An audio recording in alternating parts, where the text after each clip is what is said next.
Mengapa kita tidak langsung dari Al-Quran dan hadis? Karena apa? Karena kita ini bukan ulama, nggak bisa mungkin langsung ngambil dari Al-Quran, langsung dari hadis. Karena apa? Untuk mengambil langsung dari Al-Quran dan dari hadis itu perlu pemahaman-pemahaman ilmu-ilmu yang amat sangat kompleks.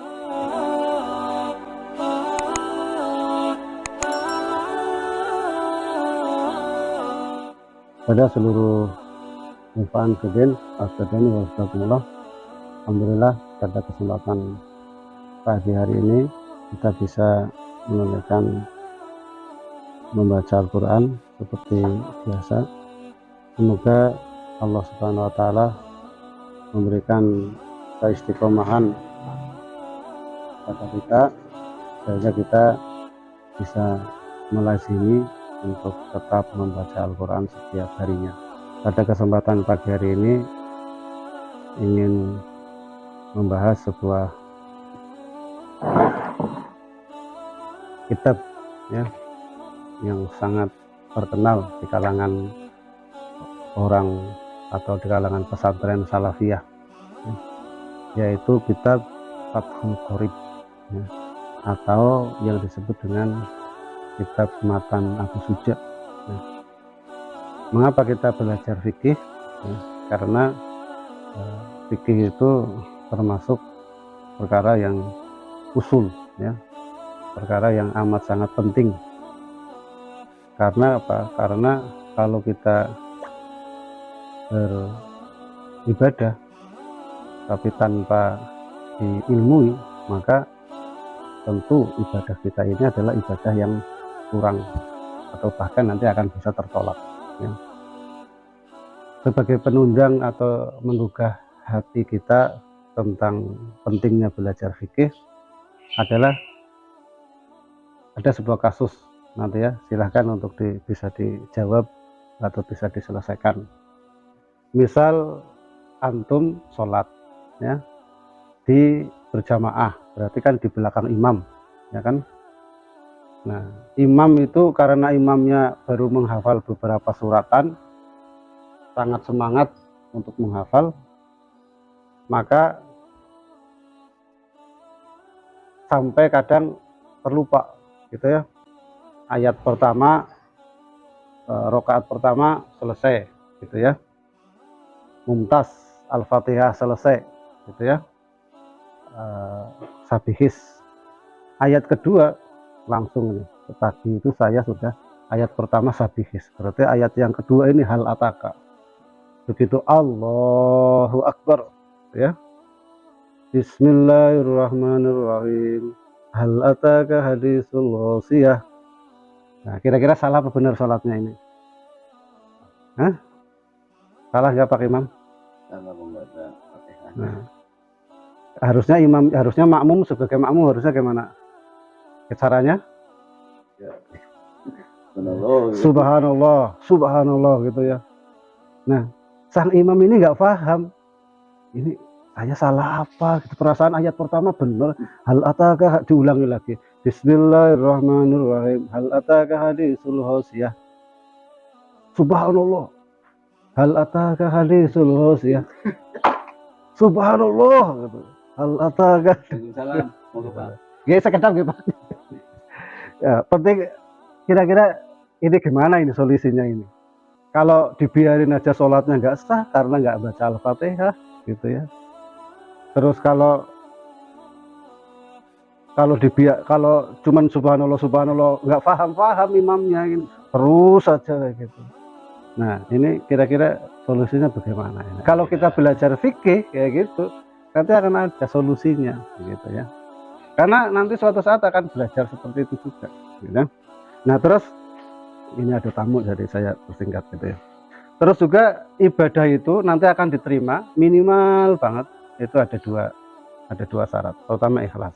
Nah, kalau ikhlas ya harus murni karena Allah Subhanahu Wa Taala. Kalau kedua sesuai dengan petunjuk Nabi, ya ada hadisnya atau ada minimal itu kita belajar ilmu dari kitab.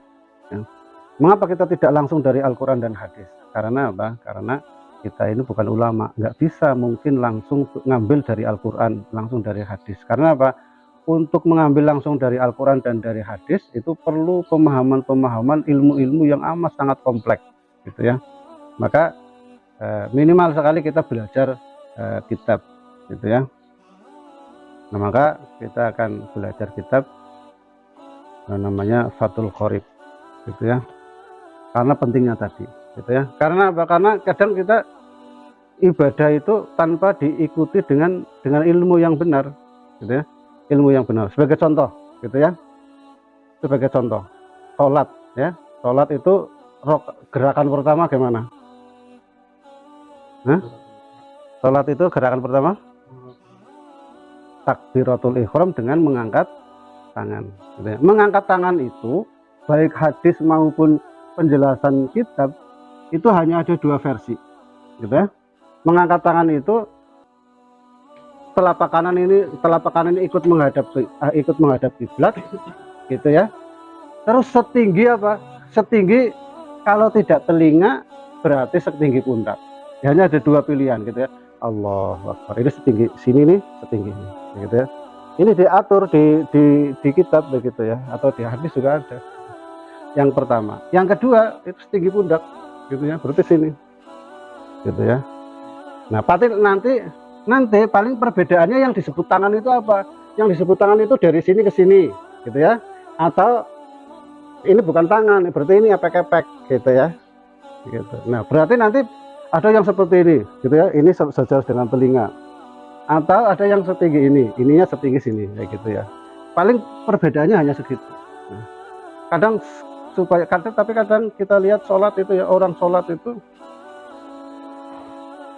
takbiratul ihram Allah begini ya, sami Allahu liman. Ini nggak ada sepanjang yang saya baca di kitab itu, nggak ada. Ini berarti sejajar apa itu? Malah kadang cuma karena takbir itu hanya ada dua, sejajar telinga atau sejajar pundak. Nah, maka itulah pentingnya kita belajar langsung dari kitabnya. Mudah-mudahan kita akan termotivasi pentingnya kita belajar fikih. Ya, kita tutup karena ada tamu, kita belum masuk kepada kitabnya. Kitab Abu Suja ini kitab karangan Abu Suja ya. Terus dia bermadzhab Syafi'i. Terus umurnya ini beda-beda, ada yang mengatakan 110 tahun, ada yang mengatakan 130 tahun umurnya, ada yang mengatakan 140 tahun gitu ya. Dia lahir sebelum Imam Ghazali dan dia meninggal setelah Imam Ghazali meninggal. Jadi sejaman dengan Imam Ghazali, tapi beliau lahir terlebih dahulu, meninggal setelah beberapa puluh tahun setelah Imam Ghazali. Suatu ketika dia itu umur 120 tahun, di keterangan itu umur 120 tahun itu dia masih bisa lari sprint ya. Lari sprint itu lari yang sangat cepat gitu ya. 120 tahun masih bisa lari sprint gitu ya. Nah, suatu ketika ditanya, "Wahai Syekh, apa resep Anda bisa umur tua itu masih bisa sehat?" Makanya caranya apa? Hanya satu, tinggalkan maksiat ya. Jadi dengan meninggalkan maksiat, badan kita umurnya panjang, badan kita sehat. Mungkin nanti kita akan ada biografi setelahnya tentang siapa itu Abu Suja, tapi kita akhiri dulu nasihat kita pada pagi hari ini. Subhanakallahumma wa bihamdika asyhadu an la ilaha illa anta astaghfiruka wa atubu ilaik. Assalamualaikum warahmatullahi wabarakatuh.